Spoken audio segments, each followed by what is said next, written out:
আজকের ভিডিওটা তাদের জন্য যারা অলরেডি কানাডার ভিসা পেয়ে গেছেন। আমার মতো ফ্যামিলি নিয়ে কানাডাতে মুভ করতে চাইছেন। তো আহ, আমি আজকে শেয়ার করব যে আমি যে ভুলগুলো করেছি এবং আমি যে ভালো কাজগুলো করেছি কানাডাতে আসার প্রিপারেশনের ব্যাপারে।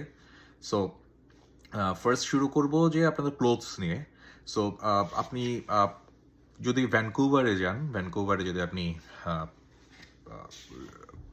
রিসাইড করেন, তাহলে ব্যাপার যেটা হয় সেটা হচ্ছে ভ্যানকুভার অতটা বেশি ঠান্ডা পড়ে না।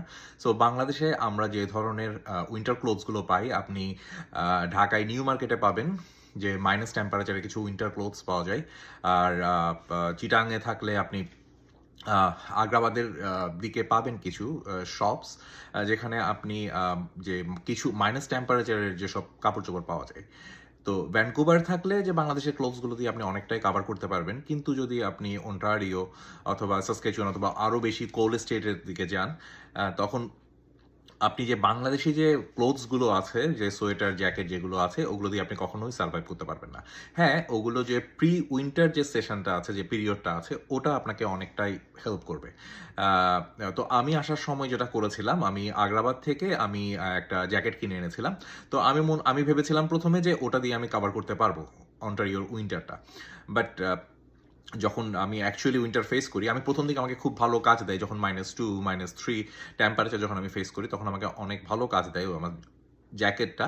কিন্তু যখন টেম্পারেচার ড্রপ ডাউন করে, যখন -15 -20 ইভেন -25-এ চলে যায়, তখন কিন্তু ওই সব উইন্টার ক্লোথস আপনাকে কখনোই হেল্প করবে না। তো আপনার এখান থেকেই আলটিমেটলি কিনতে হবে। তো আমি এখানে আসার পরে যেটা করেছিলাম, প্রথম দিকে অনেকটা কাভার করেছিলাম আমার উইন্টার ক্লোথসগুলো দিয়ে। পরবর্তীতে যেটা করেছি সেটা হচ্ছে, আমি এখানে একটা মাউন্টেন ওয়্যার হাউস নামে একটা দোকান আছে, ওটা রিভিউ আমি খুব ভালো পেয়েছি। তো ওখান থেকে আমি পরে আমার যে আমার জ্যাকেটটা, ওটা প্রায় আমার উইথ ট্যাক্স ওটা আমার $175 মতো পড়েছিল। এরপরে যেটা আপনি বাংলাদেশ থেকে আনতে পারেন সেটা হচ্ছে কান টুপি। যে টুপিটা আমরা বাংলাদেশে ব্যবহার করি, একদম কান ঢাকা, নাক ঢাকা, ওই ধরনের টুপি। বাংলাদেশে হয়তো আমরা একটু অনেকটা আনস্মার্ট ভাববে লোকে, এই জন্য হয়তো আমরা নাক ঢাকা যে টুপিটা আছে ওটা আমরা ইউজ করি না। কিন্তু কানাডাতে ওই ধরনের জিনিসগুলো আপনাকে খুব ভালো কাজ দিবে। আরেকটা জিনিস অবশ্যই আপনার লিস্টে ইনক্লুড করেন, সেটা হচ্ছে যে গ্লাভস। গ্লাভস বলতে নর্মাল গ্লাভস না, যে গ্লাভসগুলো আপনার মোবাইলের সাথে কম্পাটিবল। আপনি যে গ্লাভসগুলো পরে মোবাইল ইউজ করতে পারবেন। কারণ হচ্ছে, যখন আপনি উইন্টারে থাকবেন, আপনি তখন আপনার বারবার বাস শিডিউল দেখার জন্য অথবা অন্য কোনো কাজে আপনার মোবাইল দরকার হবে। কানাডাতে মোবাইল ছাড়া, ইন্টারনেট ছাড়া আপনি একটা মুহূর্ত আপনার জন্য অনেক টাফ হয়ে যাবে। সো ওই ধরনের গ্লাভস যদি সম্ভব হয় কয়েক পেয়ার নিয়ে আসবেন। যদি খুব বেশি আনেন তাহলে আমাকেও একটা দিয়েন। আমি একটাই এনেছিলাম, ওটা আমার সামহাও লাস্ট উইন্টারে হারিয়ে গেছে। আহ, আর আর যে কথাগুলো বলা হয় যে ডেকচি পাতিল যা ধরনের জিনিসপত্র আছে, প্রেশার কুকারটা আনতে পারেন, এটা খুব ভালো কাজ দেয়। প্রেশার কুকারটা এখানে যেহেতু লাইফ অনেক ফাস্ট, আপনার কুকার আপনার অনেকটাই টাইম সেভ করবে। আর হচ্ছে, আপনি তেমন কোনো ডেকচি পাতিল আপনার আনার দরকার নাই। যদি কোনো প্লেট যদি থাকে আপনার কাছে, তাহলে ওগুলো আনতে পারেন।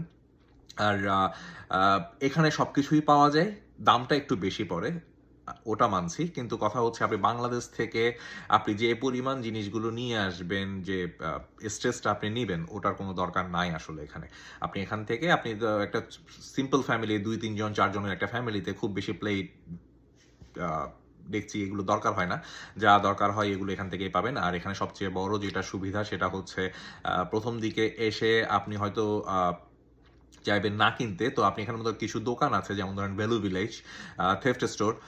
সো ওইসব দোকানের মধ্যে গেলে আপনি পুরনো জিনিস, ইউজ জিনিস পাবেন ভালো কোয়ালিটির।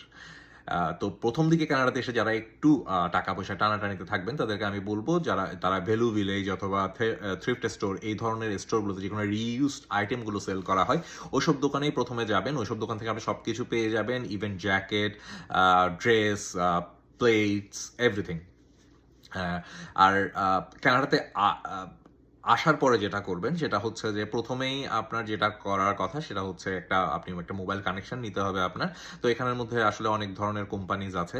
সেটা হচ্ছে যে বেল, রজার্স, ফ্রিডম এবং এটার সাথে অ্যাডজাসেন্ট আরো অনেক নেটওয়ার্ক প্রোভাইডার কোম্পানিজ আছে।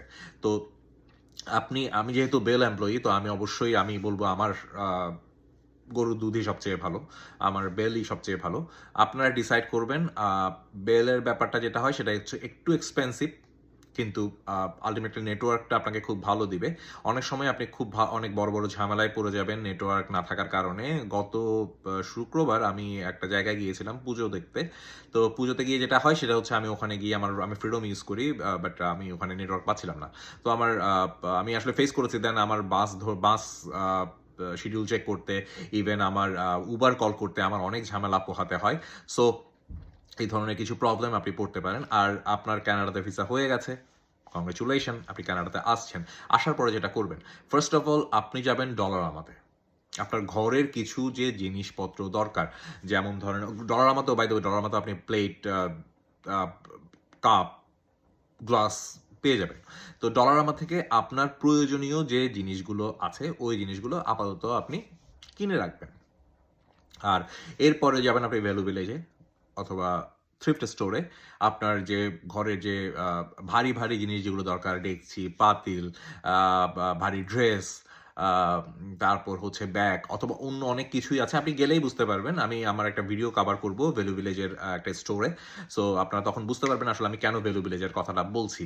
আর আর হচ্ছে এখানে আসার পরে সিন নাম্বারটা নেবেন, মোবাইল কানেকশনটা দেখে শুনে নেবেন, নেটওয়ার্ক যেখানে কাভার করে ওরকম কানেকশন নেবেন। এটাই। Congratulation, welcome to Canada.